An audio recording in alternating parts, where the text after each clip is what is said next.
তাপমাত্রা প্রায় 40 ডিগ্রি ছুঁইছি। তাপপ্রবাহের সতর্কতা জারি করেছে আবহাওয়া দপ্তর।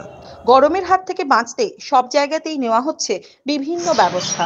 চিকিৎসকরা বলছেন বেশি করে জল খেতে, পাশাপাশি রোদের থেকে দূরে থাকতে। আইনজ্ঞদের কালো পোশাক পরা সংক্রান্ত বিধিও শিথিল করা হয়েছে। এই পরিস্থিতিতে চিড়িয়াখানার পশু পাখিদের জন্য নেওয়া হয়েছে বিশেষ ব্যবস্থা। যেখানে প্রয়োজন আরও জলকাদা, পানীয় জলে ওআরএস এবং বিশেষ প্রাণীর ক্ষেত্রে রয়েছে কুলারও, জানালেন আলিপুর চিড়িয়াখানার বায়োলজিস্ট সাম্য বসু। এই ভীষণ গরমে চিড়িয়াখানায় যারা পশু পাখি আছে তাদের জন্য বিশেষ কি ব্যবস্থা নেওয়া হয়?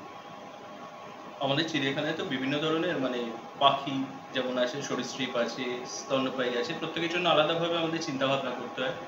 বড় স্তন্যপায়ীদের যেমন যে মোটের জলগুলো রয়েছে, হ্যাঁ, সবসময় যাতে জল থাকে ভেতরে, ওদের যে কাদা জায়গা করা, জলের জায়গা করা, সেগুলোতে সবসময় যাতে ওরা যেমন গন্ডার থাকতে পারে বা অন্য প্রাণীদের যাদের প্রয়োজন আছে সেই অনুযায়ী তাদের বন্দোবস্ত করা আছে।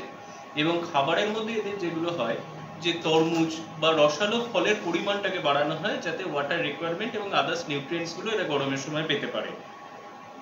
পাখিদের ক্ষেত্রেও এই ধরনের ফলের খাবারগুলো বাড়ানো হয়। এছাড়া প্রত্যেক অ্যানিমালের ক্ষেত্রেই যেটা করা হয়, আমরা ওআরএস, যে খাবারের জলের সঙ্গে ওআরএসটা দেওয়া হয় এবং সকালে ওটা দেওয়া হচ্ছে, আবার দুপুরে চেঞ্জ করে আবার দেওয়া হয় যাতে টানা অনেকক্ষণ ধরে পড়ে না থাকে। এই দুটো জিনিস থাকছে।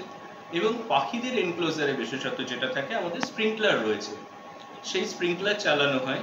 স্প্রিংকলার চালালে যেটা হচ্ছে, একটা মিস্টিং হচ্ছে এবং জায়গাটা পুরো ভিজছে, ওরা প্রয়োজনে যে জায়গাটায় জল পড়ছে গিয়ে বসছে, চান করছে প্রয়োজন অনুসারে, এবং ভেতরে যে টাবগুলো থাকে সেগুলোও যাতে জল ভর্তি থাকে, যাতে ওরা প্রয়োজনে চান করতে পারে, জল ডুব দিতে পারে, এরকমভাবে পুরো জিনিসগুলো করা থাকে।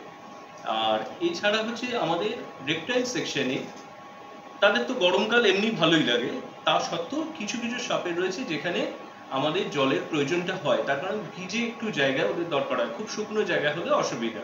সেই জন্য যেটা হয়, আমাদের স্প্রিংকলার রয়েছে এবং তাতে টাইমার রয়েছে।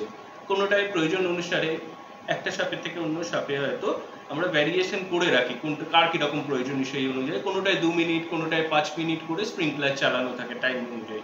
এবং ওটা যখন আবার দেখা যাচ্ছে গরমটা প্রচণ্ড বেড়ে যাচ্ছে, আবার স্প্রিংকলার চালানো হয়, করে কন্টিনিউয়াস এটাকে মেনটেন করা হয়। এবং রেপটাইলের সেকশনেও আপনারা দেখবেন যেটা যে জল আছে, ওদের ছোট ছোট পুল করে দেওয়া আছে ভেতরে, তাতে ওরা কিন্তু সবসময় ডুবে রয়েছে। পাইথন এদের ক্ষেত্রে আপনারা এই সময় দেখতে পাবেন।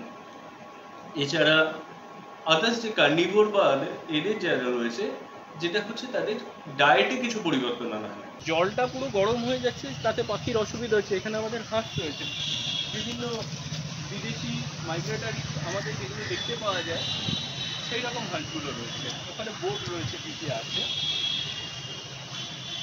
ওদের জন্য এই শেডটা করে দেওয়া হয়েছে। এখানে এই জন্য সেটটা করে দেওয়া হয়েছে। জলের জায়গা তো সাফিসিয়েন্ট রয়েছে, কিন্তু জলটা গরম হয়ে যাচ্ছিল, সেই জন্য আমাদের এটা পুরোটা ঢাকার প্রয়োজন।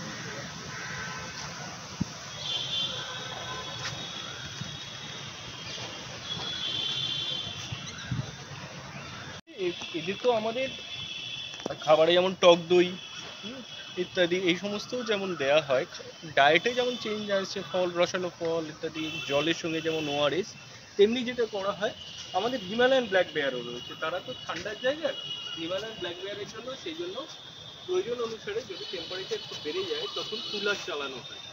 এনক্লোজারের বাইরে থেকে, ব্যাংক শেল্টারের বাইরে থেকে ওর দরজার সামনে কুলার লাগানো হয়, কুলার লাগিয়ে ভেতরে ঠান্ডা হাওয়াটা দেওয়া হয়,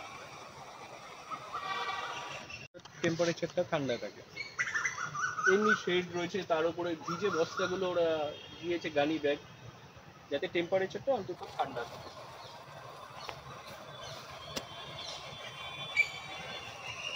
কচ্ছপের ক্ষেত্রে যেটা করা আছে, আমাদের এই অ্যাগ্রোনেট দিয়ে তাঁবুর মতো করে দেওয়া আছে শেড, এবং তার সঙ্গে আপনারা ভেতরে দেখুন একটা পুল আছে জলের, এই পুলটা ওদের জন্য করা আছে, শেড করে দেওয়া আছে। আর ভেতরে মাটির টাব দেওয়া রয়েছে, মাটির টবগুলো কি হয়, উল্টো করে রয়েছে, ওর ভেতরে ওরা ঢুকে রয়েছে, এবং এতে টেম্পারেচারটা অতটা বাড়ে না, যেটা আমি অন্য কোনো মেটেরিয়াল দিয়ে তৈরি করলে যতটা টেম্পারেচার হবে ভেতরে, কিন্তু মাটির গামলার এগুলোর ক্ষেত্রে টেম্পারেচারটা এত বাড়ে না, সেই রকমভাবে পুরো করে দেওয়া আছে। বাঘের এনক্লোজারগুলো আমাদের বড় ওপেন এনক্লোজার, তার ফলে যেটা রয়েছে ও ঘুরেও যেমন বেড়াতে পারছে এবং ওপেন থাকাতে কি হচ্ছে এয়ার সার্কুলেশন বা এগুলো নিয়ে আমাদের চিন্তা ভাবনাটা নেই। দ্বিতীয়ত যেটা রয়েছে মোট ভেতরে, এছাড়া এই যে বড় বড় গাছের ছায়াগুলো যেগুলো রয়েছে সেইগুলোতে ওরা দুপুরবেলার দিকে এসে রেস্ট নেয়। সুতরাং এই গরমের জন্য ছায়া, ডেন, জল তার সাফিসিয়েন্ট বন্দোবস্ত রয়েছে এবং নাইট শেল্টারের মধ্যেও ছোট পুল করে দেওয়া রয়েছে, যেখানে ওরা নাইট শেল্টারের মধ্যেও যখন ঢুকছে প্রয়োজনে গা ডুবিয়ে বসে থাকতে পারে।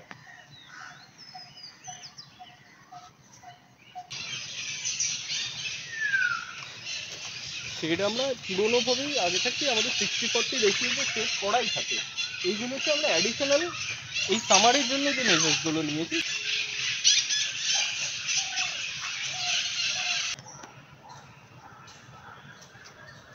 হ্যাঁ, এদের জন্য কোনো বিশেষ ব্যবস্থা হরিণদের জন্য? এই হরিণগুলো মূলত হচ্ছে যে মণিপুরের লোকটাক অঞ্চলের এন্ডেমিক স্পিসিস। এরা ওই জলা জায়গাতে থাকে, কিন্তু সেটা তো আমাদের এখানে সম্ভব হয়নি।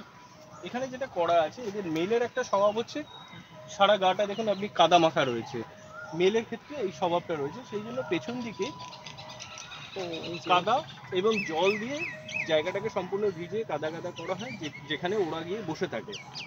আর এছাড়া হচ্ছে যে ওদের পেছনে যে ট্রাল এরিয়া, হোল্ডিং এরিয়াগুলো রয়েছে সেখানেও সিমিলারলি একইভাবে ডেভেলপ করা আছে, সারা গায়ে কাদা মাখা আছে। এটা হচ্ছে যে মেলের স্বভাব। কাশফিন নাহার, আকাশবাণী সংবাদ, কলকাতা।